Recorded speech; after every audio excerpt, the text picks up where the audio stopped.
dice la verdad. Infosiberia, las noticias en tu celular. Manda tu mensaje de WhatsApp al 11 36 16 00 88 y recibilo gratis todas las mañanas. Radiocaput.com. Estás conectado. Estás en Caput. Nosotros, los otros. Un espacio de resistencia contra la discriminación, la xenofobia y la desigualdad. Si las palabras migran su significado, si nos exilian en nuestra propia casa, si la piel rechaza y el color separa, si los dioses discuten sus razones, si los géneros se sacralizan y los sexos no encajan, entonces simplemente seremos otros. Nosotros, los otros. Conducen Larry Levy en Radio Caput.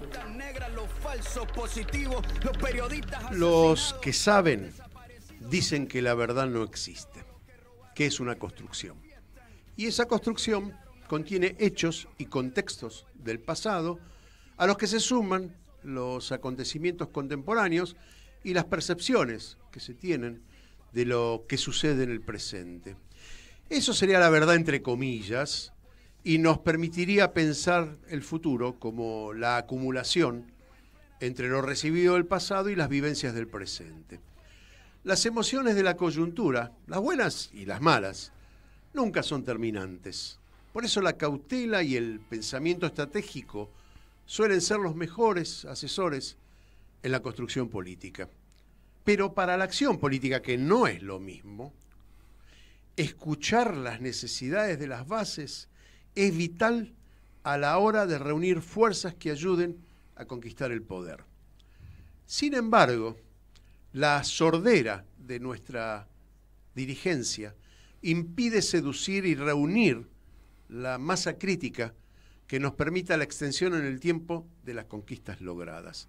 La desconexión entre las bases y la dirigencia se convirtió en el talón de Aquiles del campo nacional y popular que impide continuar la tarea que al menos empareje las obscenas desigualdades sociales heredadas de aquellos gobiernos que facilitaron la apropiación de unos pocos del trabajo de las mayorías.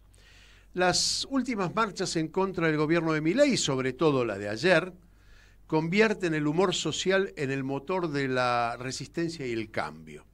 Pero si los logros de la calle no son interpretados por los dirigentes, podremos cambiar de gobierno, podremos ganar elecciones, pero no podremos construir una nueva realidad. Aquí estamos, siempre estamos, no nos fuimos, no nos vamos. Bueno, y hoy me di el lujo de invitar a dos amigos, uno más veterano que lo conozco hace ya muchísimos años, con los que discutimos tanto, y hemos compartido vinos también, ¿no? Vamos a ser realistas. Y Facundo Musacchia, el primero era Juan Salinas, no lo dije, pero bueno, Juan Salinas, gracias por venir, ¿no? Gracias. Y el segundo Facundo Musacchia. El pájaro rojo para quien está ahí en los medios todo el tiempo dando vuelta. Ahora lo voy a presentar bien. Y Facundo Musacchia, Musiaccia, es muy difícil pronunciar tu apellido, ya te lo dije la primera vez que viniste. Es la segunda vez que viene y es un poco el cruce de dos generaciones peronistas, ¿sí? Y muy interesante ese cruce, porque aparte descubrimos que hubo también un cruce histórico entre los padres de Facundo. Claro, entre los padres de Facundo y la vida política de Juan, al cual me parece que le debes la vida a uno de ellos, ¿no? Al papá. Y había uno que me la quería poner. Juan Salinas es periodista y es escritor, militó en la Juventud Peronista en Montoneros, vivió en el exilio en Barcelona, participó con su pluma en ámbito financiero, en la revista Sur, en la revista Humor, en Caras y Caretas, en Mate Amargo Montevideo, el periodista, el porteño aquí en el ámbito nacional. Y escribió unos libros bastante polémicos en general de investigación. Es un periodista de investigación sin ninguna duda. Ultramar Sur, que tiene que ver con los nazis que vinieron a Argentina, allá en el sur. Que escribió Narcos, Banqueros y Criminales, un libro al que yo asisto con mucha frecuencia porque los nombres se repiten. Y aparte tiene un compendio al final con todos los nombres en forma ordenadas, en forma de abecedario, que es maravilloso. Escribió La Infamia. La Infamia ha escrito la parte última, Amia con mayúscula, y Amia, el atentado, quiénes son los autores y por qué no están presos. Y el último había sido Caso Nisman, Secretos Inconfesables, y ahora hay uno nuevo. ¿Qué le vamos a hablar? No, el último fue La Infamia. Ah, La Infamia al revés. Antes de este, sí. Antes. En realidad, te digo por volver, pero te digo, sí. En realidad es el mismo libro, Caso Nisman, Secretos Inconfesables, Ajá. y La Infamia se puede leer como un solo libro. Lo que pasa es que nadie te lo iba a publicar 800 páginas, y después porque vino Macri y hubo una crisis, y entonces lo publicaron editoriales distintos. En cuotas. Lo mismo pasa con este libro mío ahora lo vamos a hablar. Porque es la continuación de uno del cual no soy autor, pero sí corredactor junto con Ricardo Regendorfer, que es el informe oficial del Estado argentino, del Archivo Nacional de la Memoria, sobre el bombardeo del 16 de junio del 55. Perfecto. Y el libro que presento ahora es la continuación. La continuación. Son los 3 meses siguientes. Bien. Facundo es fundador y director del Centro de Estudios para el Desarrollo Integral, es presidente de Desarrollo Ciudadano en una ONG, magíster en Historia Económica y de las Políticas Económicas, especializado en Historia Económica y de las Políticas Económicas, es docente universitario y no es el primer libro que vos escribís, no, pero es el cuarto libro. No tengo acá los otros 4, pero yo me acuerdo que había uno de economía que trajiste la otra vez, y este último que es, yo te diría que es casi fundamental, pero fundamental porque contribuye a renovar el pensamiento del movimiento nacional y popular. Mirá cómo lo digo, y tiene que ver con China. No es una casualidad y es interesante. Bueno, a los dos muchas gracias por estar acá. Es un grato momento de poder hablar. Yo me hice la representación antes de invitarlos en la cabeza de la militancia como elemento, como hilo conductor de ustedes dos.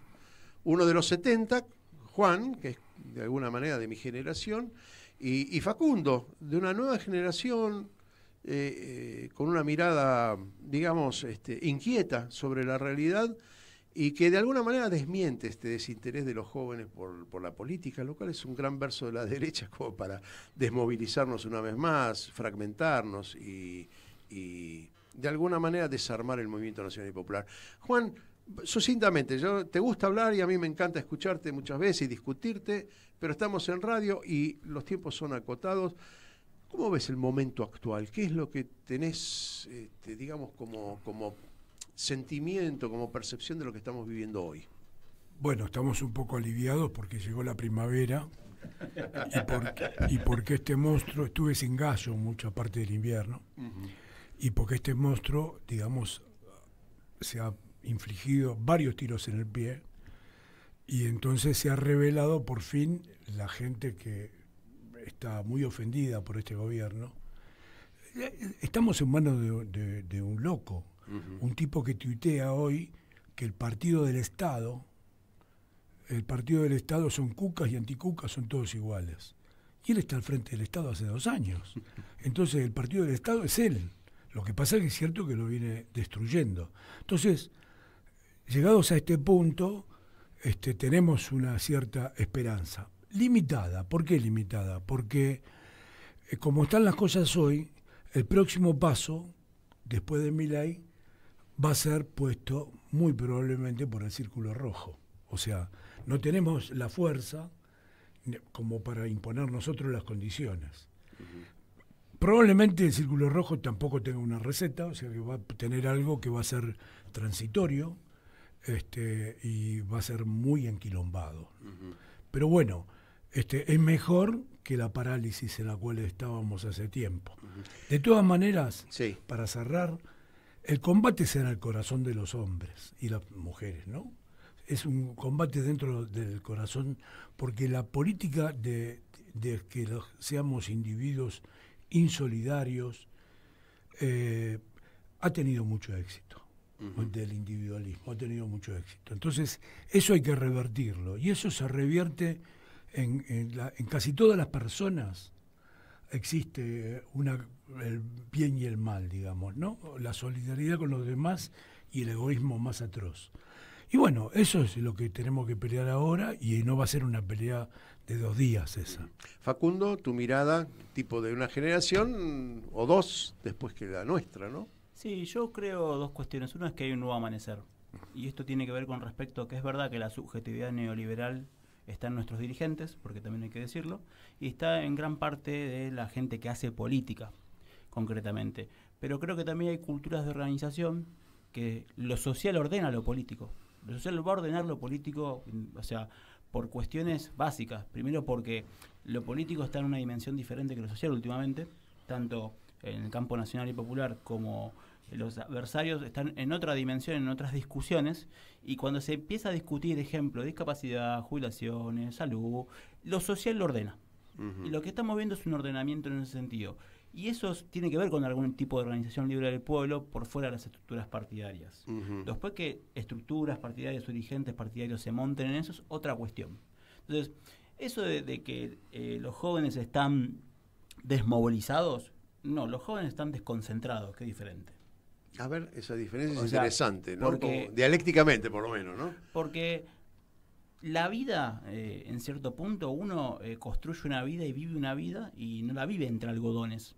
La vida la construís, la vivís y te encontrás con ciertos obstáculos donde tenés que organizarte, donde vos solo no podés salir de esa situación y te tenés que organizar. Y te vas a organizar, yo siempre hablando por ahí cuando damos formación en el ICIPER y eso es, te vas a organizar tomando mate, te vas a organizar chusmeando, te vas a organizar. Después que eso se ejecute como una dinámica política, tiene que ver con un proceso, con una dinámica más con un proceso. Y creo que los jóvenes están dando ciertas discusiones desde la injusticia, voy a decir por ahí que algo parece tonto, una injusticia que te echen de un boliche. La injusticia de que vos tengas, digamos, no tener que saltar el subte. Cosas que son cotidianas, que por ahí la dirigencia política...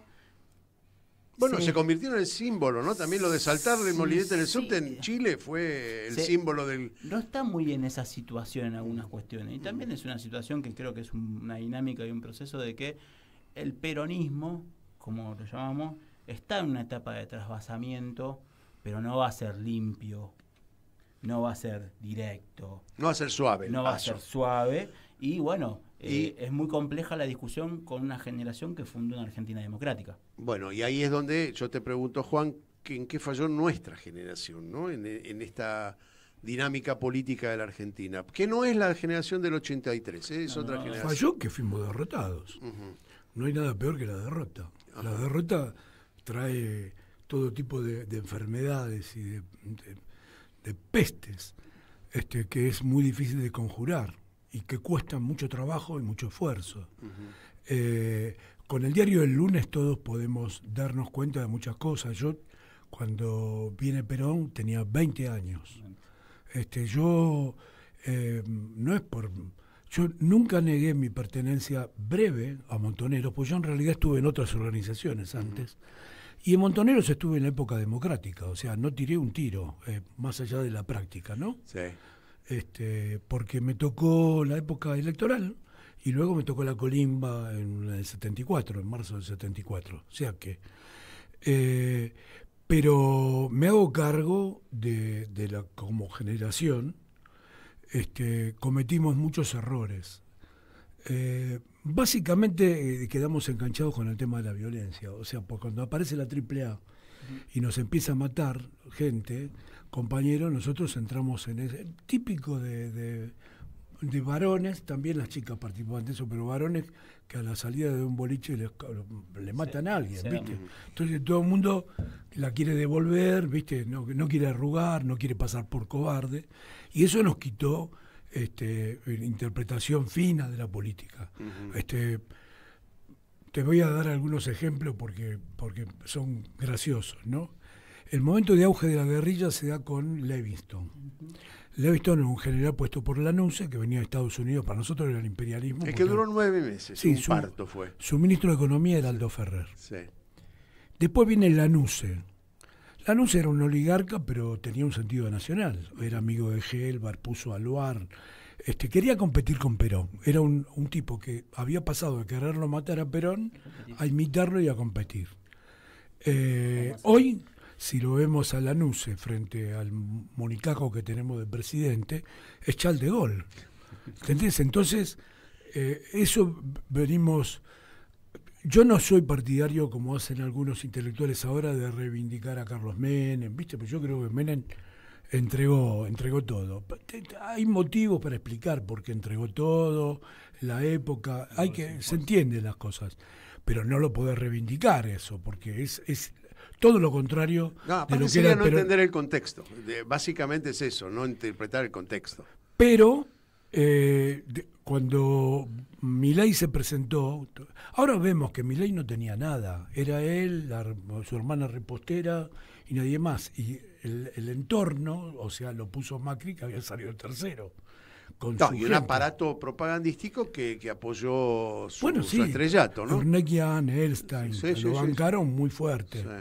Pero nos damos cuenta que no tenía volumen político. No tenía volumen. Lo vemos ahora, que no tiene plan B. Claro, además. pero para haber crecido y haber obtenido esa imagen en el público, en el votante, tiene que haber tenido, pues, del otro lado, una falta, un faltante de algo. Y hay cosas que parecen... Yo las traigo en cada programa que hablo de política, traigo 3 cosas que no hemos resuelto como Movimiento Nacional y Popular y que me parece que si no las atendemos, me parece que cualquier victoria va a ser nula, es decir, va a ser vacía. No resolvimos el problema de la economía, es decir, la inflación. Pedimos, lo dije siempre, fuimos a pedir el voto con Massa, cuando Massa no podía manejar la inflación y que iba a esperar a ser presidente para manejarlo. Digo, no resolvimos eso que la guita no te alcanza.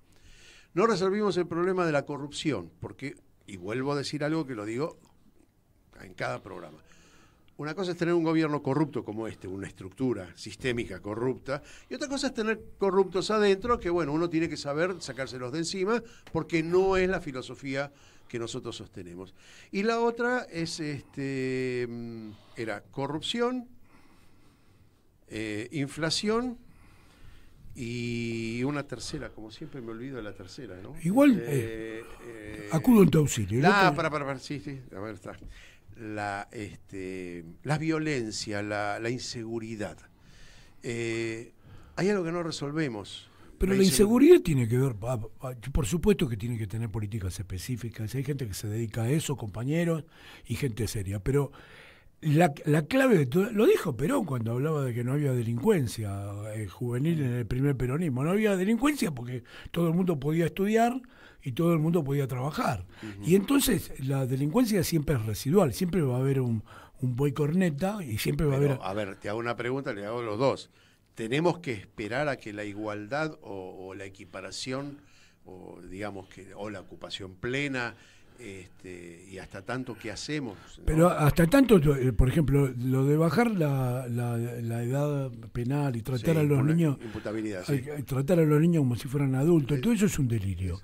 Lo que se puede hacer es tener una buena política para los menores que han delinquido, de tal manera de reinsertarlos en la sociedad. Empecemos por los menores, digamos, después eso habría que hacerlo también con los mayores, pero empecemos con los menores, que son el futuro. No es verdad que si un chico cometió un delito a los 12 años sea irrecuperable. Esa es una manera de pensar muy loca, porque hay muchos motivos. No, aparte sería un certificado de pobreza para la sociedad, decir eso, ¿no? Bueno, y además porque si vos no lo podés reinsertar, no le queda otro que ser delincuente. Uh-huh. Esto lo explicaba muy bien la Garza Sosa, no sé si se acuerdan de Pistolero ese, que eran 14. Y el tipo dijo, yo le quería regalar una heladera a mi mamá, no teníamos un mango porque no tenía heladera, no tenía nada. Y era tornero, yo trabajaba y fui a robar para comprar una heladera, quedé escrachado y a partir de ahí no podía trabajar más. Uh-huh. Entonces, si no puede trabajar más, ¿qué podés hacer? Yo no le recomiendo a nadie que siga la dura carrera del delito, decía. ¿Entendés? Le digo a mis hijos que ni se les Facundo, ocurra. desde tu punto de vista, con 2 generaciones Yo creo que vos menor, tenés primero un problema político. Todo eso es, digamos, está bien conceptualmente, está bien pensarlo. Nosotros somos un país semicolonial. Nosotros firmamos 2 acuerdos muy importantes de Madrid, donde cedemos la mitad de nuestros recursos naturales y cedemos la mitad de nuestro país. Entonces es muy difícil discutir, digamos, la igualdad y la equidad y la construcción de la justicia social con un país donde la riqueza se va para afuera. sí. Pero Facundo, Déjame terminar una cosa. termina. Y en esa cuestión tenés un problema. ¿Cuál es? No alcanza. Y como no alcanza, y vos hablas de la corrupción y hablas de la acumulación, vos tenés una élite argentina que no piensa en una nación. Sí. Y a partir de ahí tenés un problema social y económico. ¿Cuál es el problema social y económico? La degradación que tenés educativa. Coincidimos en el diagnóstico sin ninguna duda. Y una propuesta que podría funcionar, que se podría comprender, creo que se hace socialmente, porque yo estoy hablando de la superestructura, ponele. Sí. Pero acá Juan habló, yo te digo los clubes de barrio, los clubes que sostienen a los pibes sin ningún tipo de recurso. Las iglesias, los evangélicos. Ahora, vos no pensás, ustedes, Sí. a los dos le pregunto, ¿no piensan que tenemos que resolver eso? Que digamos que mañana salgas a laburar a las 6 de la mañana y te afanen el celular y sea casi todo tu sueldo. Digo, siempre pongo el ejemplo del celular porque es algo que le pasó a una persona conocida que, bueno, era todo eso. ¿Qué le digo? Bancátela porque estamos trabajando con los clubes de barrio. Lo digo con sorna, pero hay algo que hay que hacer, ¿no? Pero fíjate cómo es el Estado, cómo ahora que todo el mundo dice que el Estado se tiene que retirar. Ese problema, en un momento, no ahora, pero en un momento, se solucionó en la Villa 1114. ¿Cómo se solucionó? Los narcos lo arreglaron. Los narcos agarraron y corrieron la bola y dijeron, acá no se viola a nadie, no se le roba a nadie que vive acá y entra y sale. Porque la gente tiene que ir a trabajar y tiene que vivir. Entonces nosotros nos dejamos. Si nos enteramos, te va a pasar algo muy feo. Entonces acá no se roba. Vayan a robar a otro lado los ladrones, ¿viste? Acá en la Villa no. Claro, eso duró un rato porque esa mafia chocó con otra mafia que estaba protegida por la policía. ¿Y qué es la policía también? Y que también integra la policía.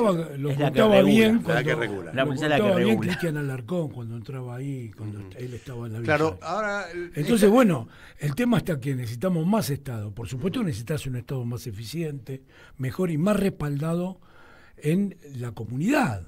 O sea, no... La participación ciudadana, creo que la clave tiene que estar por ahí. Con respecto a la inseguridad, me parece que quien conoce mejor los lugares clave, los puntos claves de la... Vos viste que en esta villa que yo te hablaba, Sí. cuando los ricos iban a veces se descompone porque no se sabe quién manda, ¿viste? Pero, por ejemplo, iban con las 4x4 caras y abrían la puerta, los que iban a comprar cocaína a la villa, abrían la puerta Sigue del coche ocurriendo, y te aclaro, y yo prendían vivo la muy luz, cerca de ahí. y prendían las luces del coche. Y nadie lo robaba. ¿Por qué nadie Porque lo eran los robaba? clientes. Porque están avisando que vienen a comprar. Sí. Entonces los narcos dicen, a esto no lo peguen, que son nuestros Sí, clientes. sigue ocurriendo sobre la avenida Varela, en la 1114. Sí. Bueno, entonces si eso lo hacen los narcos, ¿cómo no lo puede hacer la comunidad? O sea, el Estado con la comunidad. Bueno, ahí tiene que estar la participación ciudadana. Estamos hablando de inseguridad, algo que hay que resolver y hay que contárselo a la gente. Tenemos que decirle, me parece a mí, como Movimiento Nacional y Popular, qué cosas vamos a hacer. Mirá. Acá hay un problema de discusión entre élite y de los nuestros hablo, Pero- ¿sí? Están hablando entre ellos, no Pero le hablan a la sociedad. Facundo recién estaba pegando en la tecla con respecto a una cosa. Hay una imposibilidad, que es vos no podés. Hay temas que no se hablan en la Argentina. ¿Por qué? Porque perdés votos, no ganas las elecciones, etcétera. Por ejemplo, uno es la tenencia de la tierra. Que tenés que ser el Papa de Roma para poder hablar de eso, o Grabois, porque Grabois todavía no es diputado. Cuando sea diputado, entonces todavía no es diputado, entonces Grabois puede decir lo que se le canta. No, hay una cosa muy particular en este momento. Ustedes se dan cuenta que el gobierno dice, claro, me van a vetar. ¿Cómo vamos a financiar lo que ustedes quieren? Y es muy claro cómo se va a financiar. Es muy claro, pero no lo dice nadie. No, sí, algunos ¿Quién dicen. dijo algo? Sí, ¿Las que- grandes empresas? o sea, ¿Alguien le dice a las grandes todo lo empresas, que, che, todo tienen lo que que le tributar? regalaste a los ricos, sacáselo. Bueno, querido. pero eso no, tenés que hablar con un plan concreto, decir, bueno, mira, la renta del país es esto, el PBI es tanto, queda tanto para repartir, muchachos, tienen que largar un Bueno, poquito. Pero también vos, a ver, una cosa es lo que debe ser, una cosa es lo que debería ser y otra cosa es lo que se puede. La correlación de fuerza, para Sí. decirlo así. Si vos sos parte de la ventanilla, en vez de pedirte 5 te pido 2. Y es lo que está sucediendo. O sea, estamos viendo esa cuestión. La discusión de gravamen de los impuestos a, digamos, las grandes empresas no se discute en las provincias, no se discute en Nación, porque hay un retorno, muchachos, las cosas como son. Si no estamos hablando de pero cosas... entonces, ¿por qué no sincerar en el discurso político de nuestros dirigentes ese tipo de cosas? Porque si vos sincerás, por ejemplo, que la ciudadanía y el pueblo tiene que bancar la actividad política, perder las elecciones. Eso. Bueno, porque la gente ¿queremos ganar con qué? Bueno, pero pará. ¿Cómo? Son muy polémicos. Pero te digo cómo es. Por ejemplo, está lleno de gente que cree que el problema son los altos sueldos de los diputados. Sí. Los diputados ganan mal. En la Argentina ganan mucho menos que los demás países. No ¿Por me qué? cabe duda. Esa parte del discurso. Es decir, pero el problema es que queremos seducir con los argumentos de los otros, porque ir a buscar a los del medio, entre comillas lo digo, que fue lo que intentó hacer Massa, nos llevó a perder, porque resignamos nuestras consignas, por consignas más aceptables por la senda del medio. Me parece que hay algo... Bueno, es un relato coyuntural muy fuerte eso.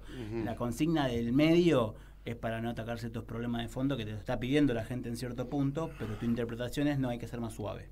Digo, lo que a ver, no existe más. Exactamente, no existe más mucho mejor que yo. No existe más el costo político. El que me dice que hay costos políticos con lo que está sucediendo ahora, no existe más. O sea, y también este loco, el presidente, uno ve lo que pasó en Brasil con Bolsonaro, es una superestructura armada, digamos, de afuera y de adentro, que sí no tendrá volumen político, pero sí lo que tiene son todos los esquemas para sí o sí erradicarte de algunas cuestiones. Tenemos que hacer una pausa, muchachos, porque el tema es interesante, porque si no empezamos a debatir, y es lo que yo propongo en este programa, me parece que vamos a ir a conquistar un voto vacío, falso. Parece que hay que hablar las cosas tal como son. Martín Loza es el señor que está detrás del vidrio, nuestro operador, me marca ahí el ritmo y me dice, te pasaste en 2 minutos, vamos a la pausa y enseguida volvemos. Enseguida volvemos con Estamos aquí. Nosotros, los otros. Estamos aquí. En Radio Capó. Estamos aquí. ¿Querés arrancar la mañana bien informado? Rompela.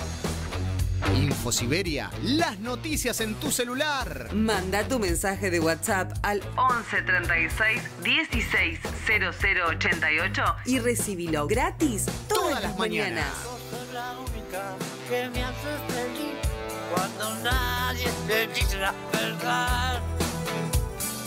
Infosiberia, las noticias en tu celular. Manda tu mensaje de WhatsApp al 11 36 16 0088 y recibilo gratis todas las mañanas. La hora de Moreno. El programa de Guillermo Moreno. Economía, política y actualidad. A puro peronismo. Los viernes a las 19 en Caput. ¡Ah, sí!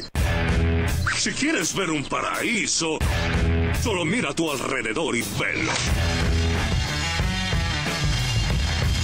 Radio Caput. Desde el lugar de las utopías. Seguimos en Radio Caput con Nosotros, los otros. Estamos aquí. Por enésima vez voy a decir que siempre las charlas en la tanda son maravillosas, pero no las podemos poner al aire todas, ¿viste? No sé, no nos sale. Bueno, pero estamos debatiendo algo interesante. Algo provocador es lo siguiente. Sí. Un individuo libre, Sí. que como es Facundo, como soy yo, ahora que no tenemos grandes compromisos, más allá de nuestra inscripción al movimiento nacional, la verdad, no se puede hacer ninguna transformación profunda sin la razón del pueblo. El pueblo no siempre tiene razón, ya lo vemos muchas veces, pero si no logramos que tenga razón, nada puede ser duradero. Y nada puede ser duradero si no tenés fierros que te salven de la tentación de los imperios y de los capitalista, te decís, armas. Armas, Vos necesitas una fuerza, necesitas un ejército nacional, necesitas San Martín. Está bien, vos tenés que cambiar el paradigma del ejército, es cierto. Sin eso no podés hacer nada. Pero hoy prácticamente el ejército... Pero no lo podés decir esto, porque perdés las elecciones. No, ¿yo puedo dar un dato? Sí. Nuestro ejército es el número 29 a nivel mundial. Sí. Es uno de los más preparados en la región, con una política de desarme planteada por los think tank ingleses, porque las cosas hay que decir como son, y a partir de esa situación vos tenés un ejército que también cumple funciones sociales. Eso está. Pasa que también hay una razón ilustrada, liberal, progresista, ambacentrista, de que todo el ejército es malo. Y son todos represores y torturadores. Paren. Yo estoy completamente de acuerdo con lo que está diciendo. Paren un poco, porque una cuestión era la discusión que se daba dentro del ejército y se utilizó para destruir, porque el ejército no solamente es la fuerza armada, digamos, que va a responder o repeler. Históricamente la fuerza armada fue para defender a los... Pero digamos, también es un proceso de industrialización, capitalización, innovación tecnológica. Y eso es lo que a vos te apuntaron y te destruyeron. O sea, y todavía lo tenés ahí eso, y está. El tema, lo que yo estoy de acuerdo con Juan, lo que dice es, ¿sabes? Cuando se junta un diplomático inglés con un diplomático argentino, ¿qué mira? Mira al hombro, te mira al hombro. Y ve que tenés atrás. ¿Qué tenés atrás vos? Entonces, si vos no tenés algo para discutir en algunas cuestiones y dar ciertas situaciones, no vas a poder salir de Pero alguna... ahí me remito a lo que dice él, no tenemos capital político. Nuestros políticos no tienen capital propio que les permita desarrollar una idea y ganar con las consignas propias, no tratando de esconder el objetivo. Me parece que hay un problema ahí de comunicación muy fuerte. No, de concepción política. O de negociación, No o falta de pero no es cultura no es solo de manejo comunicación. político. Cuando vino, de concepción política. Yo no me llevaba del todo bien con Eve Bonafini ni en todas las cosas, ni nada por el estilo. Cuando surgió el tema de Milani, no soy amigo de Milani, nunca estuve a solas con Milani, te aclaro eso. Milani estuvo en este programa. Claro, yo nunca estuve a solas con él, sí. Yo lo defendía a rajatabla. Lo defendía. Y esto me costó un montón porque estaba lleno de gente que decía que era un violador de los derechos humanos. Yo miré la causa, me pareció que eran flojísimas. Y había muchos periodistas muy famosos, viste, que le daban para que tenga. Y yo le decía a todo el mundo, fíjense, La Nación y Clarín lo matan. Ya está. La Nación y Clarín lo matan porque no es de ellos y porque no es de los yanquis. Entonces, eso pasó. Después el resto podemos discutirlo, si te gustaba, tenías mal aliento o no. Entonces, hay cosas tan elementales, porque en esto coincidían Arturo Jauregui y David Viñas, que decían cuando tenían dudas, se iban a La Nación, al bar, subrayaban todo y decían, bueno, aquí para el a ver, otro lado. entonces vamos a enganchar dos cosas que ustedes trajeron, su último libro cada uno, que me parece sumamente interesante. Vamos a empezar por lo histórico, ¿no? Juan, Rafael Cuyen falleció. Sí. Había comenzado la escritura de este libro. Es una historia, esta es una investigación, la comenzó el Archivo Nacional de la Memoria como continuación. Vos fuiste parte del Archivo Nacional de la Memoria. Yo fui parte cuando se hizo, y fui redactor con Ravendorfer del informe sobre el bombardeo. Sí. Cuando termina, nosotros, algunos compañeros, Gogo Morete, John, propusimos seguir cronológicamente. Los compañeros eligieron hacer un informe sobre el plan Conintes. Que fue una cosa muy importante también. Pero eso fue posterior. Se saltó el plan Conintes. Entonces, y quedó. Bueno, ¿qué pasó en estos 3 meses entre el bombardeo y la caída? Entonces, un compañero que se jubiló, Rafael Cuyen, se lo llevó al material y lo empezó a hacer por la suya. Y a mí, por otro lado, me contrata la Biblioteca Nacional para hacer un libro sobre este tema. El archivo ya andaba medio mal, funcionaba medio mal, bueno, ya después ahora prácticamente lo disolvieron y me doy cuenta, me llega a oídos de que el libro estaba medio escrito porque Cuyen se había muerto en la pandemia con el virus. Bueno, me junté con su viuda, que es una historiadora, Ivana Civitilo, y lo terminé el libro, lo pusimos cosas de Rodolfo Walsh, lo terminamos, lo completamos. ¿Lo presentas mañana dónde? Mañana en la Federación Gráfica Bonaerense a las 6:30 más o menos. Va a estar Horacio Michetti, que es el secretario general. Sí. Y va a estar Ramón Torres Molina, que era el presidente del Archivo Nacional de la Memoria. Y no me acuerdo quién más ahora, pero yo voy a estar. Él va a estar. Vos vas a estar. Es que es importante, que tiene que estar. Y bueno, y acá está el relato de las cosas que fueron sucediendo en esos 3 meses. Claro, los claro. tejes y manejes. Es muy alucinante porque Perón cambia varias veces de posición. Perón inicialmente lo que quiere es restañar las heridas. Nunca se refiere a... Una sola vez habla de los 200 muertos, que eran más de 300, en la Plaza de Mayo, e intenta llegar a un acuerdo con la oposición. Y la oposición, la verdad... Se niega. No quería saber nada, lo quería matar. Lo quería matar y chau, lo tenía clarísimo. Y entonces va y viene Perón con esto, ¿viste? Tratando de arreglar, en momentos que agarra y dice, no, 5 por 1, ¿viste? ¿Entendés? Hay que empezar a dar leña, cuando había dicho todo lo contrario antes. Y de hecho, él se considera traicionado por el ejército. Si esto es subjetivo, hay varias interpretaciones. Lo cierto es que el ejército, en general los oficiales del ejército, incluso los peronistas, muchos se hicieron los boludos y no avanzaron, porque podía ganar el peronismo tranquilamente. Algunos quizás se defraudaron, como Íñiguez, que sí tenía ganas de pelear y que hubiera podido conquistar Córdoba, que no era una cosa menor, era el epicentro de la sedición. Y Perón en un momento dado se va, en una manera, porque decían que Perón era rico. Perón agarró un maletín con dinero que tenía y se fue. Eso es lo que hizo. Se tomó la decisión y se fue. Según una novela que hizo un gran amigo mío, que yo le di el título, que es Espérenme que ya vuelvo. El título ese es Perón le dice eso a su edecán. El edecán lo acusaban de quemar la bandera, ¿viste? Y él se sube a la cañonera paraguaya y le dice, ¿usted qué desee? Porque puede zafar de eso, que es una acusación. Dice, por mí no se preocupe porque espéreme que ya vuelvo. Porque Perón creía, de una manera un poco inocente, de que iba a haber una pueblada tipo 17 de octubre y que iba a volver rápido. Después se va a referir muchas veces en el exilio a eso, y que diciendo que a las equivocaciones de no que debería haber fusilado a todo lo que dijo. pasa. Hay un famoso video que anda circulando. La verdad, lo que yo creo, esto es mi interpretación.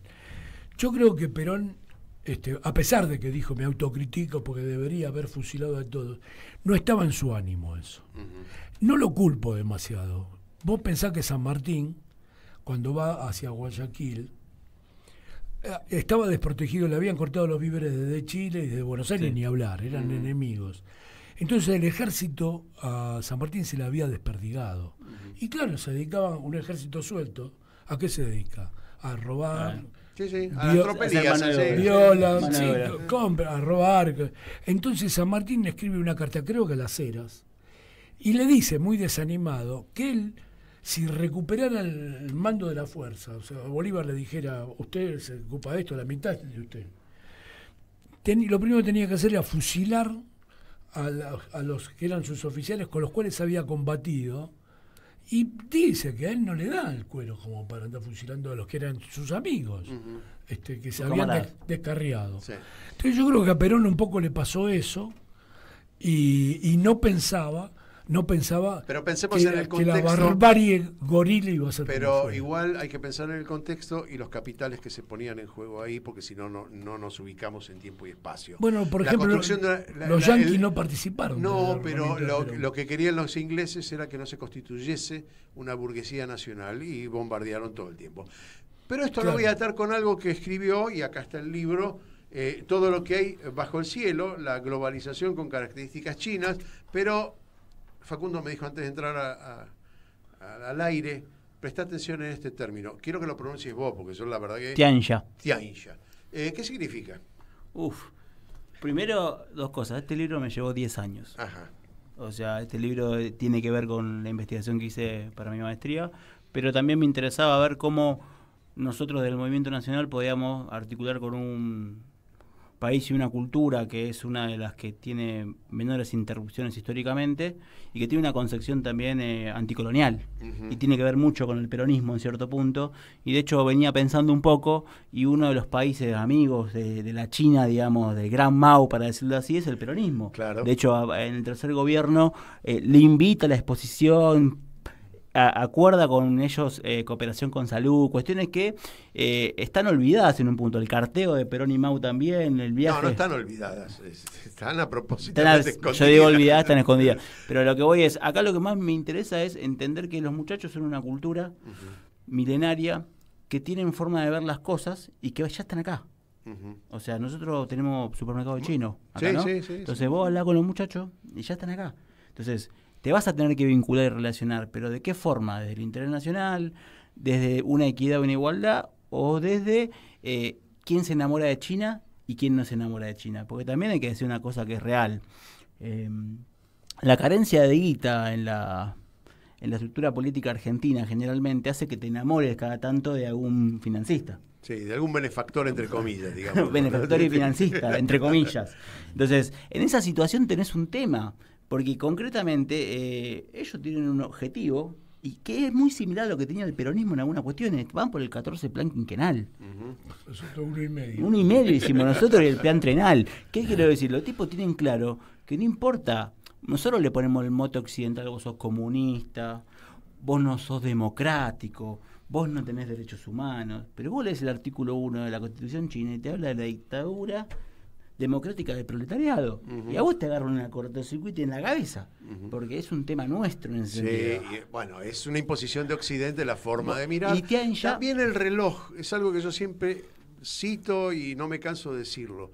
Tienen un reloj diferente al nuestro. Los 60 segundos nuestros son por ahí 120 o más también segundos de ellos, por lo cual ellos miran el futuro de otra manera. Bueno, porque tienen un concepto del pueblo muy, muy arraigado. Totalmente. Muy arraigado. Entonces, fíjate como en la cultura china hay un verdadero veneración de los ancianos, por ejemplo, entre otras cosas de los ancianos. Porque consideran que hay una continuidad. Sí. A eso iba. Cuando estuve ahí, algo que me sorprendió mucho, nosotros hablamos de Perón como si fuera el personaje histórico de hace 70 años, de San Martín, y para ellos es el bisabuelo.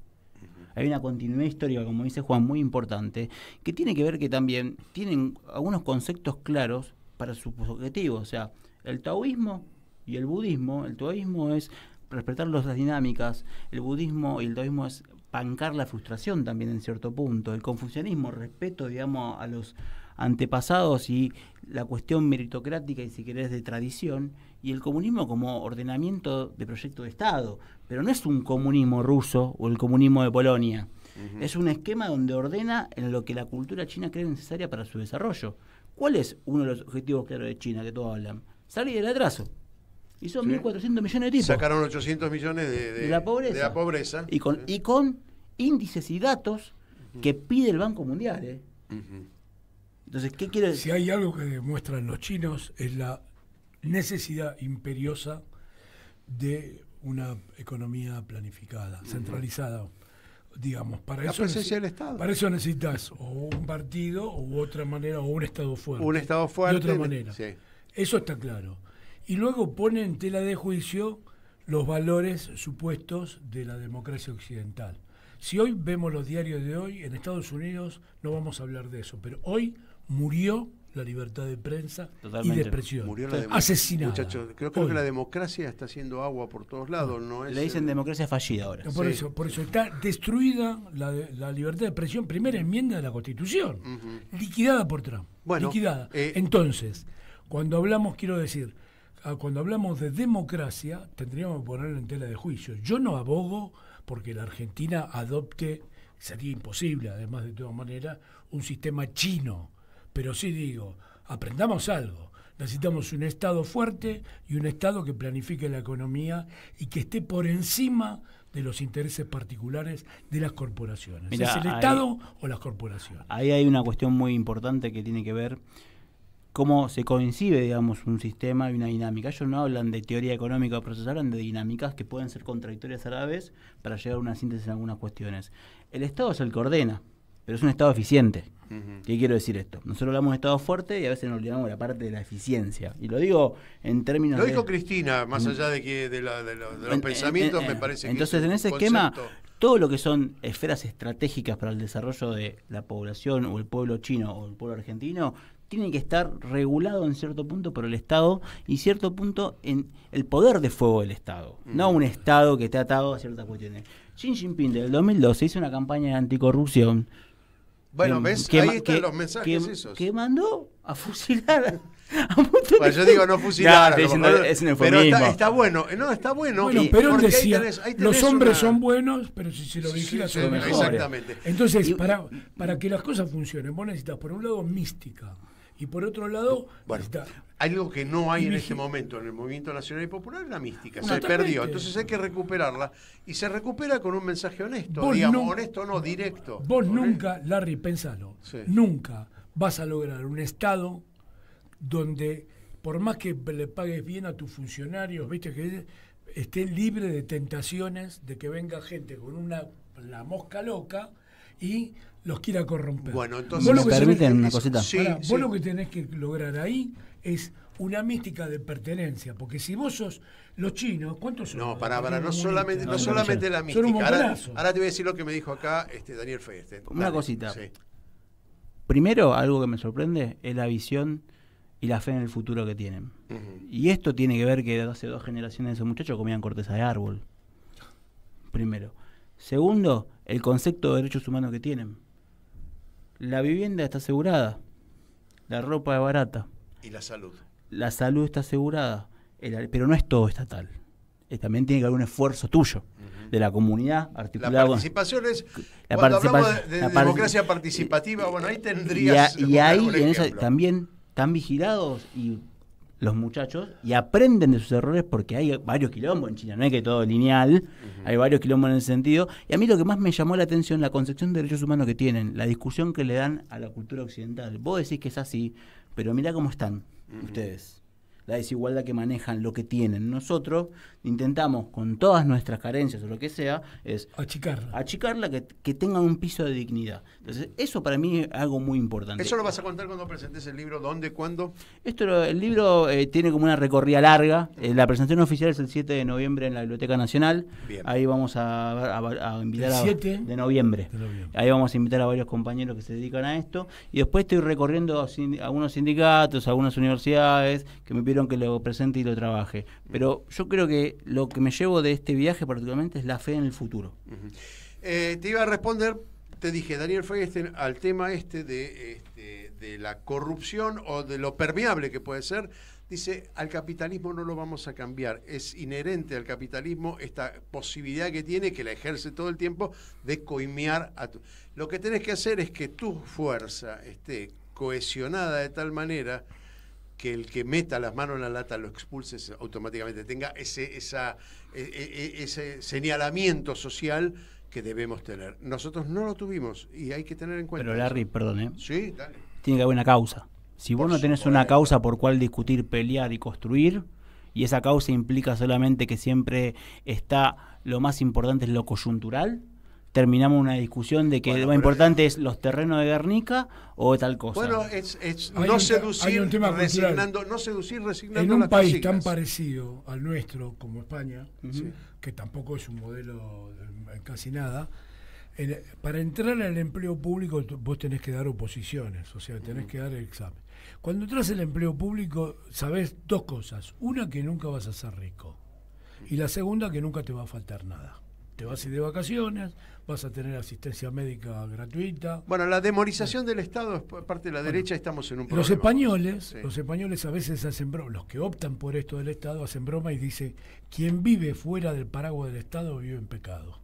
Dice, eso los que están adentro. Y lo cierto es que por supuesto hay corrupción que es inherente al capitalismo, pero es muy común en España de que la gente cuando tiene un compañero corrupto, qué sé yo qué, lo denuncie, porque lo pone en peligro a todos. Si vos sos un inspector, por ejemplo, y vos vas a salir con uno y el tipo se corrompe, viste, estás recibiendo coima, tu puesto de trabajo está en peligro, porque ese tipo te está llenando de mierda. Sí, de todas maneras vamos a ser claros con la herencia. Europa en este momento está en decadencia, vive bien y tiene un muy buen estándar de vida, pero a costa de saqueos Saqueo.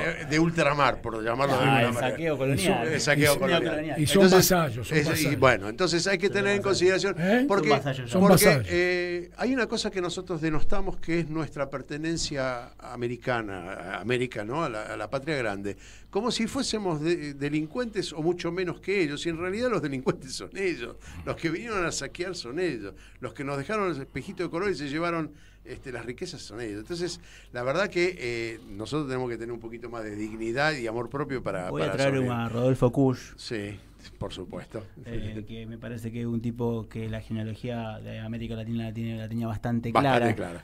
Esto del pensamiento situado, de empezar a discutir con herramientas propias algunas situaciones que son impuestas desde un saqueo neocolonial.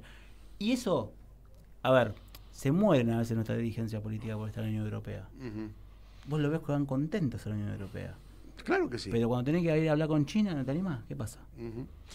Juan. Está cambiando todo eso. Juan, un minuto de tu mirada hacia adelante en lo que nos ocurre a los argentinos hoy. 30 segundos para que te tomes un... O sea, no es el paraíso. Yo no abogo el paraíso. Nosotros, el mundo es un mundo muy complejo, el que viene.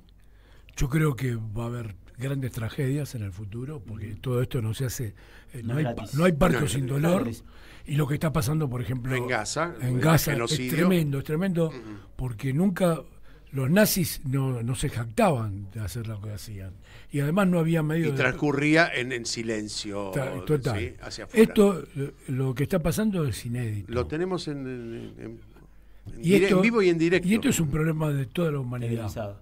Televisado. Toda la humanidad. Yo me pongo muy contento cuando veo que cada vez hay más intelectuales judíos en todos lados que toman la delantera con esto, ¿no? Y que de alguna manera le prestan voz a tantos palestinos que no pueden decir ni pío, ¿no? Entonces siempre hay una esperanza, Pero lo que está pasando es tremendo. En la Argentina, yo creo que hay que dejarse el jorobado y apoyar a Kicillof, porque no es la revolución socialista ni nada, pero quiero decir, es la única posibilidad que tenemos de salir de este atolladero, y después veremos.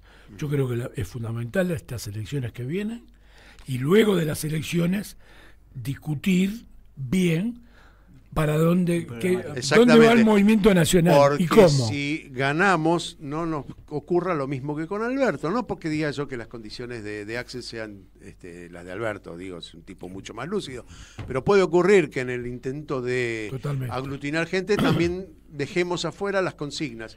Totalmente de acuerdo. Un minuto, Facundo. Primero, que lo social ordena lo político. Bien. O sea, lo social, siempre del pueblo argentino, con razón o sin razón, ordena lo político en unas discusiones.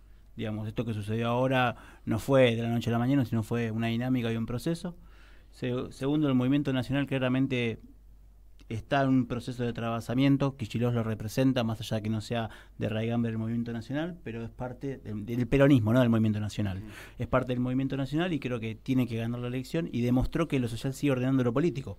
Porque, digamos, la provincia de Buenos Aires ordenó un esquema nacional donde tuvo 2 derrotas gigantes en el Congreso y una derrota en la calle importantísima, y eso fue todo un proceso que se fue dando. Y otra cuestión es, los Estados Unidos, si querés, o el bloque atlantista, en cierto punto, como está perdiendo zonas de influencia y discusiones, se va a poner cada vez más fuerte, cada vez más feroz con sus pocas zonas de influencia que quedan. Y eso hay que tenerlo en cuenta, porque cuando tenemos una discusión como movimiento nacional, tenemos que tener en cuenta que nosotros tenemos que jugar con el interés nacional nuestro, no somos parte de bloque E o I. A mí me gusta decir tenemos que estar en los BRICS.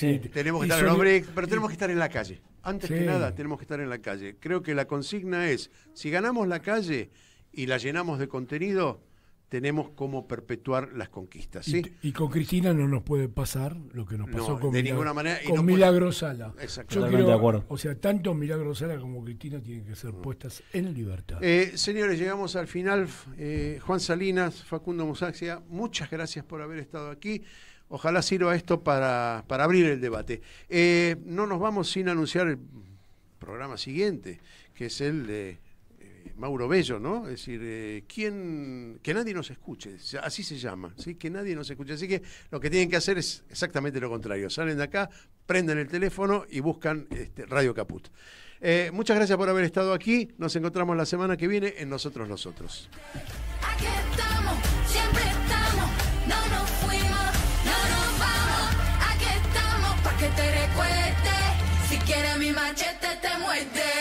Hasta aquí, nosotros los otros de hoy.